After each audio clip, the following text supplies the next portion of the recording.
Magandang araw sa inyong lahat mga kapatid. JDB uli ang inyong abang lingkod. Pag-usapan natin ngayon itong si VP Sara po, yung 75 bodyguards. Inalis daw po.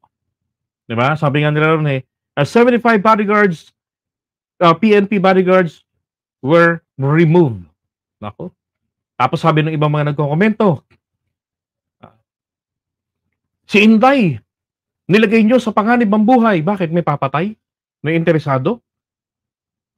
Inalisan ninyo ng 75 bodyguards. Kaya pala raw inalisan. Ngayon tanong, DBS po ba ang may karapatan, ang may kapangyarihan to ascertain the safety? Diba? Kayo nga yung sigaw ng sigaw na bumalik ang krimen. Bumalik ang illegal drugs. Diba? Kaya nga yung Davao na pagka milagro na po para makakita ng illegal drugs, base sa law of supply and demand, 16,000 pesos per gram ng shabu. Ganun po kahirap ang supply, pero pinagpilitan ninyo na bumalik ang illegal drugs. Kayo po ba ang nagtago? Kasi kayo nakakaalam na bumalik ang illegal drugs. Diba? Tapos kill. O, 7 agad ang tumba. To justify, bumalik ang kriminalidad. Ay kayo pumatay Diba? So, ngayon, ninangaw-ngaw po nila na tinatrabaho ni PBBM para mapahamak si Inday, mapatay ng mga kalaban. Wala nga kalaban Wala nga interesado.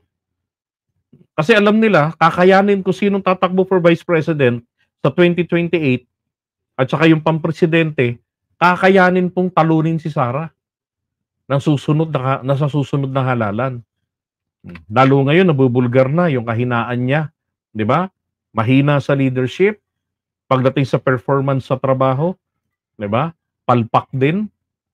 Hindi kayang ipaglaban ang interes ng kanyang bayan at ng kanyang mga kababayan.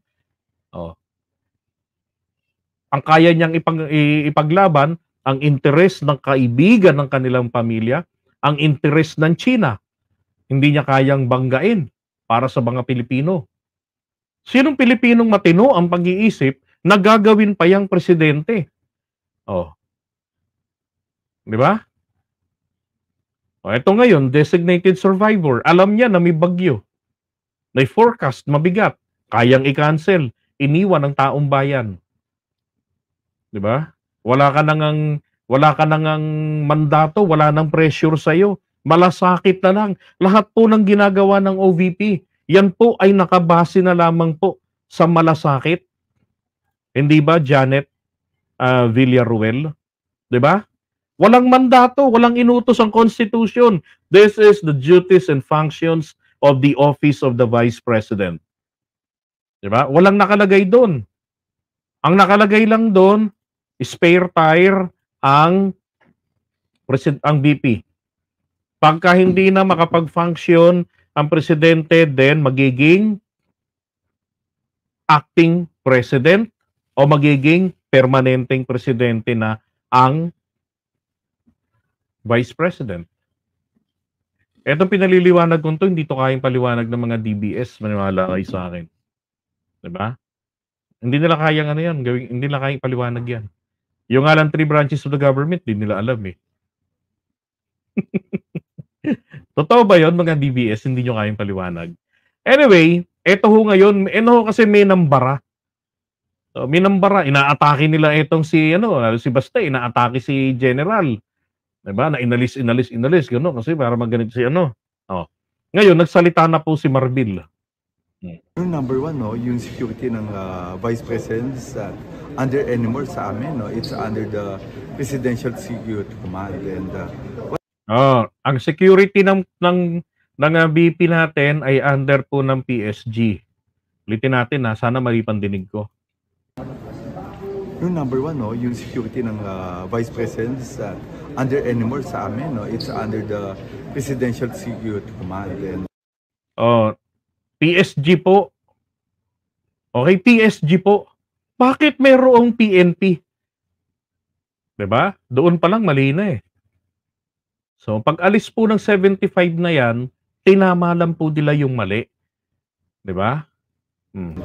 What you're doing right now, especially dun sa NCR na kulang-kulang ng mga tao natin, we have to nagbawas po kami ng mga tao na hindi naman nila kailangan. Oh, tama, hindi naman nila kailangan. Unang-una kasi mga kapatid ito, bakit nilagyan ng PNP bodyguards? Kaya nga bodyguards lang ang tawag eh. Hindi po pwede yun. Ako nga nagulat nang malaman ko na PNP ginawang bodyguards ng kung sinong politiko lamang. 'Di ba? Oh. Ilan yung kanyang bodyguards? Sumabot ng halos 500? Kaninong galing pong pasahod yan? Tapos ang gagawin lang naman niya mag-alok ng pulburon sa bata. 'Di ba? Mamasyal. O mag-Taylor Swift. Nagsalita sa DepEd, yung pinakawalang kwentang speech na narinig ko. Paano gumawa ng content sa TikTok. Tapos magdala ng 3 set ng damit para sa 3 oras, kung ilang oras ang concert ni Taylor Swift.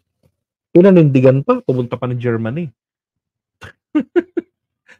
Anyway, sige po, Marbil. Even mga generals sa amin, yung mga retired generals sa amin, we have to get all our people. Kasi sabi ko nga, ang computation for everyone, policeman, there's about 500 pa police na kailangan mo. And tignan nyo, yung mga police natin, especially kahapon, hirap na hirap. And these people cannot work anymore, di ba? Puyat na puyat sila. Sino papalit sa kanila? So ito po, we are trying to get all our people na yung mga hindi kailangan, na hindi naman nila part. Tinanong naman namin hindi naman po namin tinangkat, kinausap po ng PSPG natin, yung Chief of Staff ng ating Vice President. Oo, kinausap po ng PSPG nila, okay, ang Chief of Staff ni VP Sara. Okay, atras natin, baka masakit sa kalooban, dagdagan pa ho natin ng kalamansi. Yung mga hindi kailangan, na hindi naman nila part. Tinanong naman namin hindi naman po namin tinangkat, kinausap po ng PSPG natin, yung Chief of Staff ng ating Vice President, na yung mga tao natin. Kasi marami na sila Hindi naman mostly that's a part po ng military. Kasi ano po yan, Presidential Security Command ang nagbabantay po dun with the President, and is more of yung military. Kami it's just a complement, and we have enough complement po. So we have to ask them. If we ask them, we don't relieve any that's a wrong term. Hindi po namin relieve. We ask them na pwede namin ilipat. So nilipat po namin.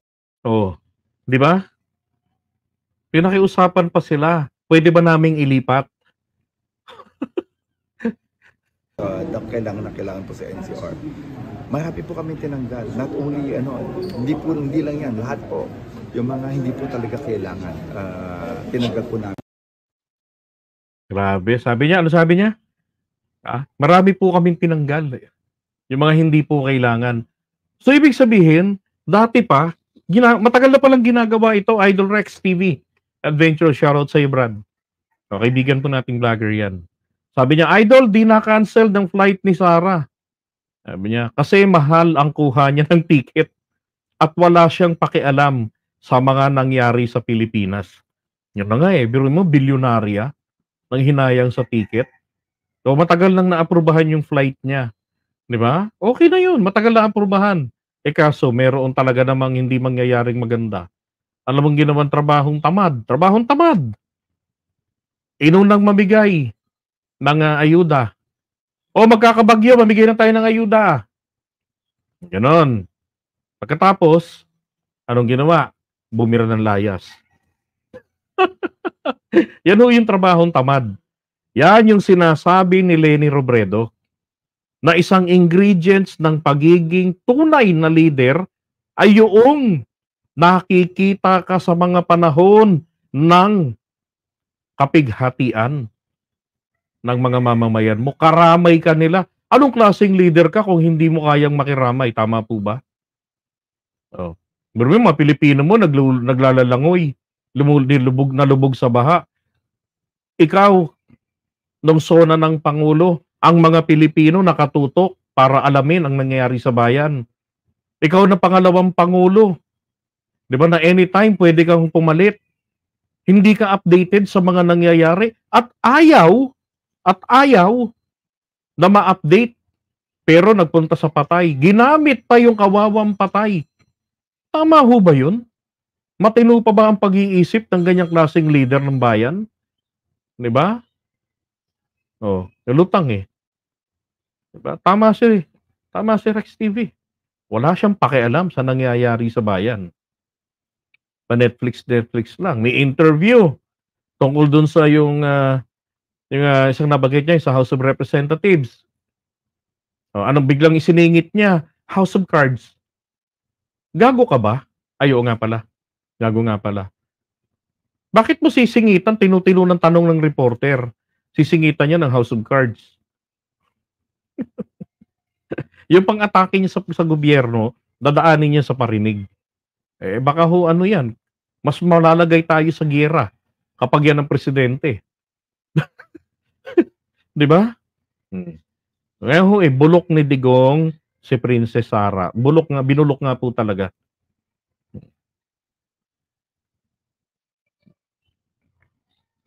Okay? Balik tayo rito. Anong sabi niya rito? Kinausap naman namin ng PNP na kung pwede, ilipat namin kasi kailangan ng tao. Di ba? Talagang kakailanganin. Ito nga lang tignan nyo presidente. Ang ginagawa ni PBBM, ayaw niyang magpunta sa mga ganitong pagkakataon sa mga lugar-lugar. Di ba? Bakit ayaw niyang pumunta? Unang-una, di naman niya mahihigop yung mga dumi, yung mga tubig, baha. Di ba? Hindi naman siya katulad ng Diyos na pagpamunta sa isang lugar, kayang-kayang i-resolve agad. Diba? Sa isang pitik lang ng kamay, sa isang kumpas lang, baka isipin lang, solve na ang problema, hindi naman niya yun magagawa bilang ordinaryong tao. Ayaw niyang makaagaw pa ng atensyon na yung mga pulis, imbis na nagtutulong sa paglilimas, sa pagre-rescue sa mga kababayan, ayaw niya na magpila-pila yung mga yan para maging palamuti sa daanan niya, mag-provide ng security. Diba? Tapos ang kakausapin niya, yung governor, mayor na namumroblema. Tapos 3 pirasong mga residente. Wala naman siyang magagawang solusyon sa kanilang mga pangangailangan. Diba?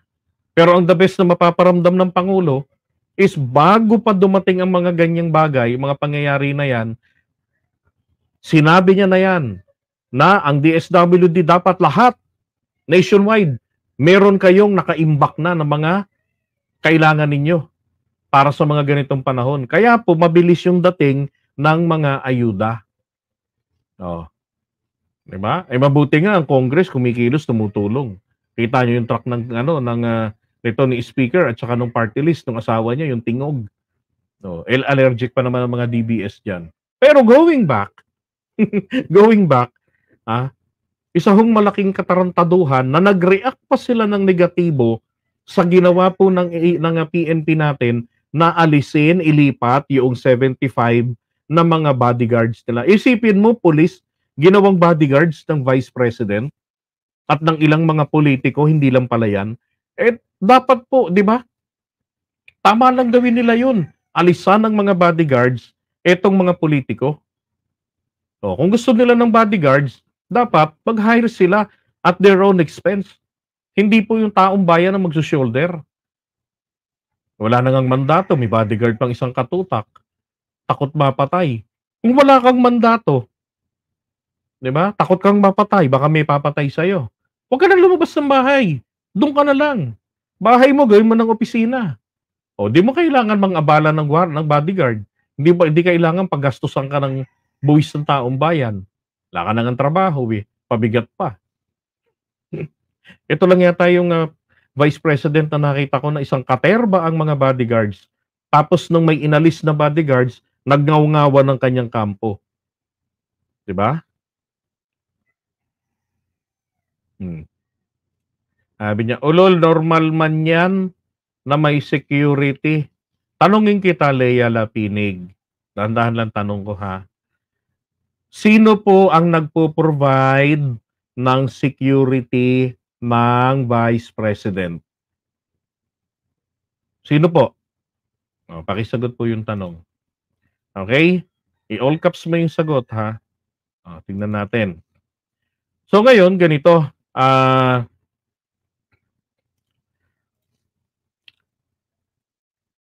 Maliwanag po rito, sinungaling sila, 'di ba?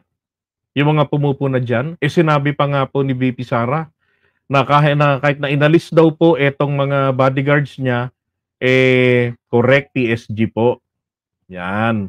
Hindi po PNP. Okay? Ano sabi ni VP Sara doon? Naniniwala daw po siya na ang pagginawa na pag-alis na ito ng mga bodyguards niya, ng mga pulis, ay hindi po mag-hamper ng kanyang performance. At sabi niya, ano sinasabi niya ho? I want to assure the public that the PNP order will not affect my work in the office of the Vice President. Tama, nakapagbakasyon nga sa Germany. Our work will continue delivering the services to our fellow Filipinos, especially in the rural and underserved communities in the country. Diba? I do hope, however, that with this latest directive of the Chief PNP, we hear fewer cries from the people regarding the proliferation of drugs in the country and that even fewer shall fall victim to various criminal activities. Ibig niyang sabihin ni VP Sara sa Tagalog ay ganito. Nais naming siguraduhin sa publiko na ang kautosang ito ng PNP ay hindi makakaapekto sa aming trabaho sa Office of the Vice President. Ang aming trabaho ay magpapatuloy sa paghahatid ng mga serbisyo sa ating mga kapwa Pilipino, lalo na sa mga rural at yung mga underserved, ibig sabihin mga napagkakaligtaan ng mga komunidad sa bansa. Yan. Umaasa ako subalit sa gayon, sa makatuwid, na ito pong pinakahuling kautusan o direktiba ng hepe ng pambansang kapulisan, mabawasan na yung mga tao na nagsasabi na nagbalik na yung nagkalat na naman yung illegal drugs sa ating bansa. At gayon din naman, mabawasan yung mga nagiging biktima nila. Alam nyo, yun ang mali nyo. Dapat po yan ang ginawa ninyo, sinuportahan nyo yan. Kasi positibo yung sinabi ni VP Sara dyan. Hindi nagpakaulol agad kayo ng komento 'di ba? Ganun yata talaga pagka mahina ang ulo nyo. 'Di ba? So maliwanag. Okay naman kila VP Sara. Unang-una, tama lang naman po yung ginawa ng PNP. Tanggalan siya ng 75 bodyguards ng mga pulis. Kasi ang PSG po ang nagpo-provide ng seguridad. Okay? Ganun. Alright, so iwan muna natin tong kay Inday. Basag sila kay PNP chief